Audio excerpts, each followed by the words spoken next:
What's going on? This is your man John Fortune, and I'm back, y'all. I'm back. Been in the lab for a long time. Wanted to let the Dwayne Haskins thing bypass before I did this video.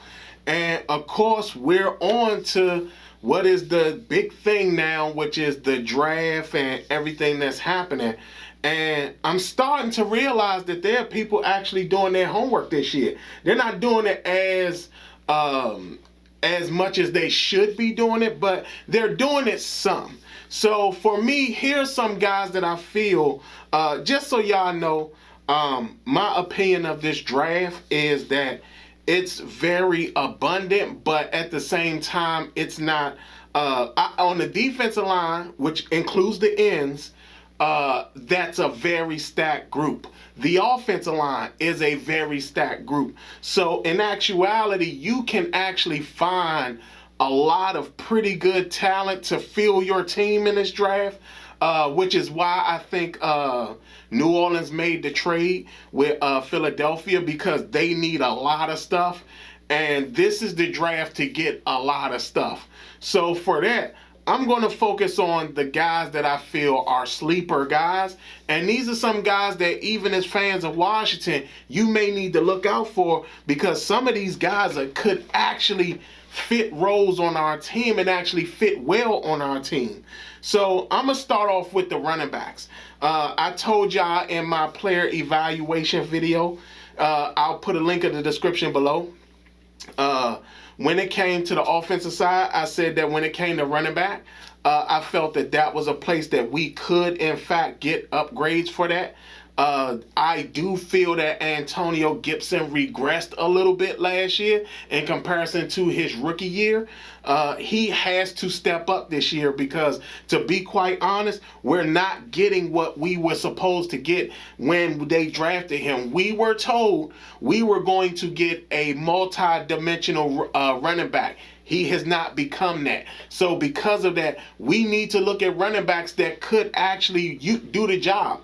So for me, the first guy I have on my list for a sleeper guy that would help the Washington Commanders is Devontae Price out of Florida International.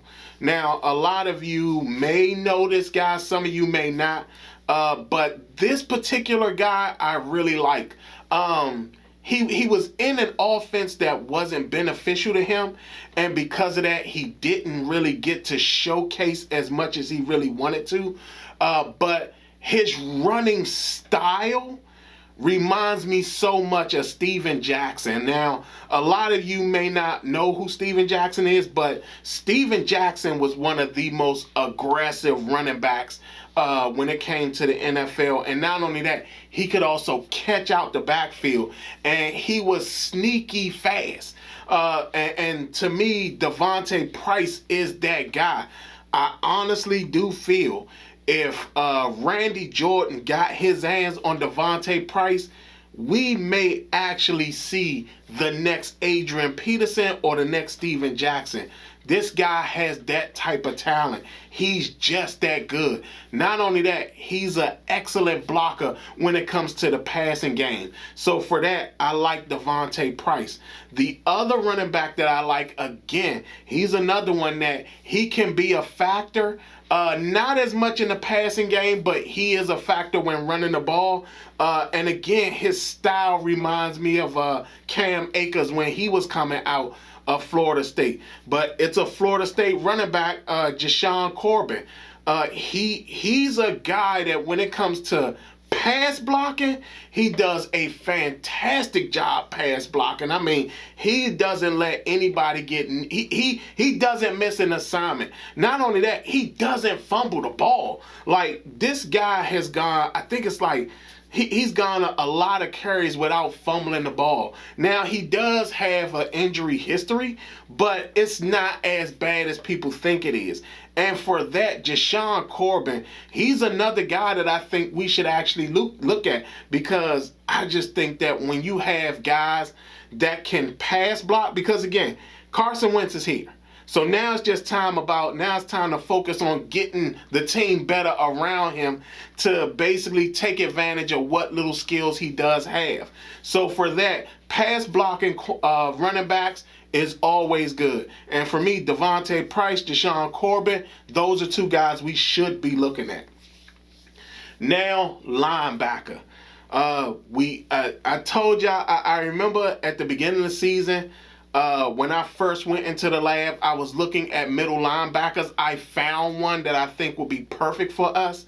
But then when the word came out that Cole Holcomb will possibly be moving to the middle, it kind of adjusted what I had to look at.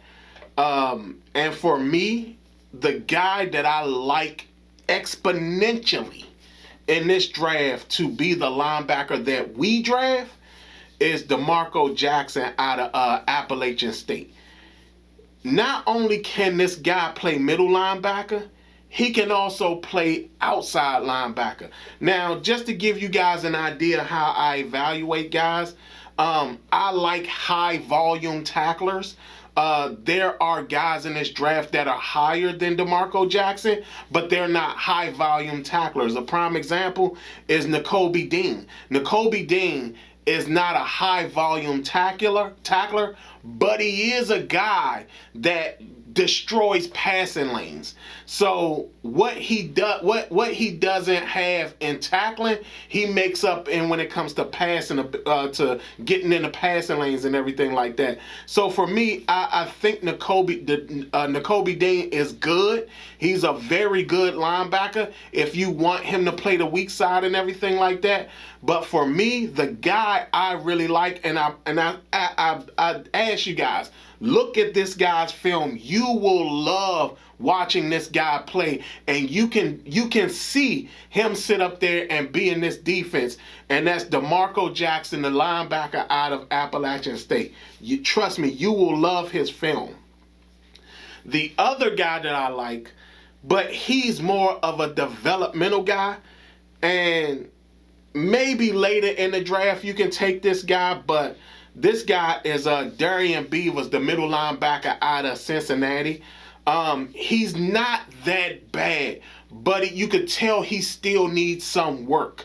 He's kind of not really fast with identifying plays that well, but you can tell that when he focuses in and he zones in, he crashes the line immediately. So definitely Dario Beavers could be a guy, but understand with him, it would be a developmental thing. Now, I know a lot of you are saying, John, Jamin Davis is already on the books. I get it, but for me, Dario Beavers is a guy that you can wait for him to develop. And to me, he's a guy that you would do that with. But again, my top guy, sleeper guy, Demarco Jackson, watch his film. Trust and believe. You will love seeing him play. Now, in regards to the offensive line, again, this is a stacked draft with offensive linemen. You're going to find a lot of top-level talent throughout this entirety of this draft when it comes to the offensive line and the defensive line. But this particular guy right here is a guy that I think that Ron's team would really want on this team, because he does so much. And again, positional flex. This is always the thing we have to talk about. And that guy is Ingram, the offensive lineman out of LSU. Yes, LSU pumping out another multi-dimensional offensive lineman. This guy, I really like him. He can flex a lot of positions, both tackle positions, both guard positions. To have somebody like that is incredible. Last year, I think last year the guy that I said Washington should have took a chance on was Ryan Newman. Ryan Newman is doing a good job up there in Green Bay, and he's a guy. He was another guy that had this a positional flex that Ryan Newman had. Here's another guy that has this positional flex. And again, like I said, we've heard Ron talk about positional flex, and this guy can do that. Both tackle positions, both guard positions. There's no more flex that you can find like that. Not only that, it will bring kind of like those remnants of Raleigh McKenzie, who was able to play tackle and guard on both sides. So again, Ed Ingram out of LSU, check his tape out. He's worth it. The next guy's a defensive lineman out of Alabama. I know some of y'all like another Alabama off defensive lineman. Yes, but this guy, it's a reason for this guy. And this guy's Dario Mathis. If you look at his film, he can be a pass rush nightmare, especially if you put him beside a guy like Jonathan Allen. He's a guy that plays very well off of a guy who's probably just as good as him or better than him. And for me, I think that if you brought a guy like him in who has that pass rush ability, you now can kind of take an attacking style on the defensive side of the ball and not run that old school style that they run. I'll get to that about the outdated defensive style, but Dario Mathis, he does a really good job with getting up the field and shedding blocks as a defensive tackle. And he has a very strong upper body, but you can kind of tell like he does a good job he will run down the field and actually tackle people. So, I mean, rarely do we see defensive linemen go ahead and run behind running backs and run down the field to take them down. So, I mean, to me, I think that a lot of people are sleeping on this guy, but at the same time, it also contributes to the fact of how many talented defensive tackles and defensive linemen are in this draft. So, to me, I think we should honestly take a good long look at Dario Mathis. Check his tape, you'll like it. Next are my wide receivers. One guy, I saw nobody was talking about him at all. And I was quite surprised because, in my honest opinion, he got hurt. He got hurt this year or last year. And what ended up happening was that when he did come back, he kind of was like in a situation where he wasn't playing a massive amount of snaps, so you really didn't get to see him. But the year before, he was a monster. And that guy's George Pickens out of Georgia. My personal opinion is that a guy like this can really change the way your the way your offense is played. He's a tough guy in the running game. Like, he devastates people when it comes to blocking for the running game. And he separates really well. And he will take advantage of anything thrown his way. He has the big playability. He has the ability to basically out-jump people. This guy is really good, George Pickens. So for me, I heard one person talk about George Pickens. And the fact that only one person is talking about him is shocking me. But George Pickens is a guy that I just don't see how people are missing him. And the fact that that he's not further up the list when it comes to wide receivers in this draft, I'm absolutely astonished by that. And to me, I love George Pickens. And if you guys go watch his film, y'all would love him too.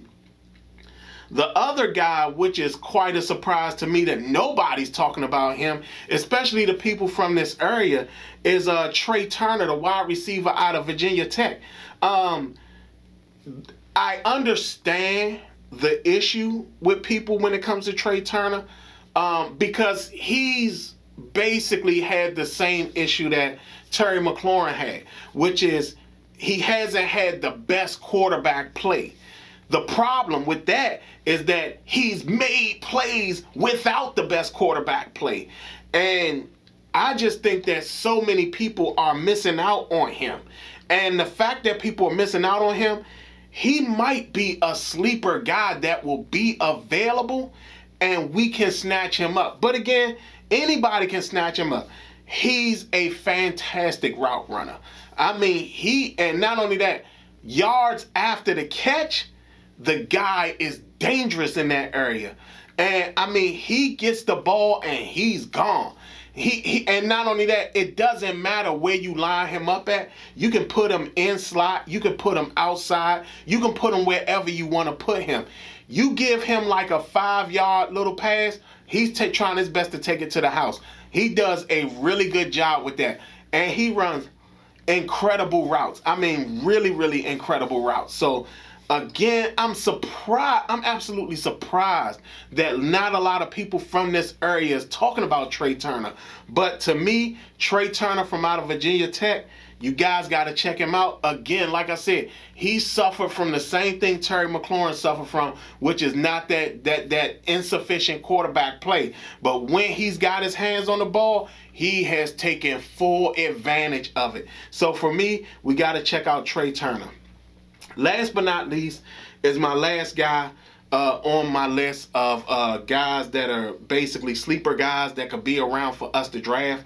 And it's a cornerback. And that guy is Cam Taylor-Britt out of Nebraska. If I don't even know what I can say about this guy. He has shut some dudes down. And he does not play. He doesn't play a very aggressive style, but he's flexible. Like, he's so flexible when it comes to the playing quarterback. I seen this dude in one play go from zone to man and lock his guy down. Like, he had a good game against David Bell, who's further up the list of wide receivers, and he had a really, really solid game against Jahan Dotson. Cam Taylor-Britt is one of those cornerbacks that it's hard to find these type of guys. These guys who are able to play not only man but zone and don't have to really learn it, because again, Nebraska does that. Sometimes they run a man coverage, sometimes they run zone. And the fact that he's so fluid in both of them and that you basically see no real drop off when it comes to him playing it is amazing. You also see that he doesn't like to play zone, because I think for him, he doesn't like to play off that much. So they found a sweet spot for him where they have him play off, but they don't have him play too far off. And like I said, his ability to flex between zone and man, I'm telling y'all, this is one of the things that you definitely have to really, really check out with this guy. I mean, I think that this guy is something special. So, like I said again, these are my guys that I feel that Washington could get, or these guys could be available late in later rounds, and that would be worth looking at and picking up. I'm going to tell y'all about my opinion of the wide receiver class, or how many of y'all feel what's going to happen in this draft. I like Drake London. The problem with Drake London is that he's slow. He does a good job where he out jumps the coverage and everything like that, but he doesn't separate that well. He really doesn't separate that well. And I know he's getting comp for Mike Evans, but Mike Evans does a good job of separation. Mike Evans separates a lot better. Not only that, Mike Evans is much faster than Drake London. So the fact that people are comping him to Mike Evans, it's kind of insane to me. Chris Olave. I'm going to say this about the entirety about Washington possibly drafting a wide receiver in the first round. I don't think it's a smart thing to do. The reason why I'm saying that is because what impression do you give Terry McLaurin? And I know a lot of you are going to say, well, Terry McLaurin hasn't done much. He's not that big of a... Understand this. We have not drafted a quality wide receiver in years. Years. And the fact that we finally got one, and one that is actually really good, I think we need to stop thinking that just because he hasn't done a lot, that doesn't mean he can't do a lot. I feel that if you draft a quarterback in the first round, you give Terry McLaurin the incorrect message. Understand this. Ron Rivera came into the Washington organization talking about getting another wide receiver. He started that. Remember, Amari Cooper was supposed to be here. They had offered Amari Cooper tons of money. And he kind of like crapped on Terry McLaurin, even though we all knew Terry McLaurin was like a really fantastic wide receiver. So if you draft a wide receiver in the first round, what messaging are you giving Terry McLaurin? Because understand this, at the end of the day, yeah, he might be a good guy. He might be a nice guy. But at the end of the day, he also understands that this is a business. He knows that this is a business. He understands this is a business. And if you draft a wide receiver in the first round, you're not playing it right, especially when he's in a contract year. You know his agent is going to be like, well, hell, they drafted somebody else in the first round. Why are you concerned about it? Let's go see where we can get the top dollar. Because again, if you sit up there and all of a sudden you draft a wide receiver in the first round, and then all of a sudden you want to play hardball on the contract negotiations, that's a problem. So I'll say this: if they don't sign Terry McLaurin before the draft, and they draft a wide receiver in the first round, incorrect messaging. That's just my opinion on that. Y'all tell me what y'all think. Some of y'all may have seen some of these guys. Y'all tell me what y'all think of these guys. Other than that, this has been your man, John Fortune, and this has been the Frustrated Fan Sports Show.